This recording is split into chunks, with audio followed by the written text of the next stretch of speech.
نحمدہ ونصلی علی رسولہ الکریم، اما بعد۔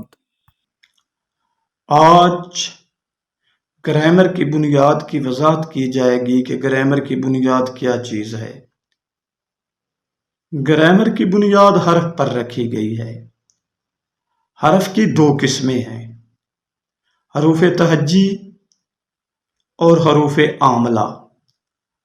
حروف تہجی گرامر کی بنیاد ہیں، جبکہ حروف عاملہ گرامر کی شاخیں ہیں۔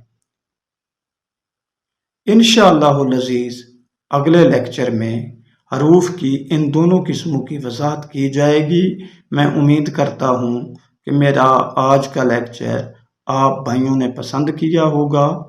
اگر میرا آج کا لیکچر آپ بھائیوں نے پسند کیا ہو تو یوٹیوب چینل کو سبسکرائب کر دیں اور ساتھ ہی فیس بک پیجز کو بھی فالو کر دیں۔ دعا ہے اللہ رب العزت عمل کی توفیق دے۔ وما علینا الا البلاغ المبین۔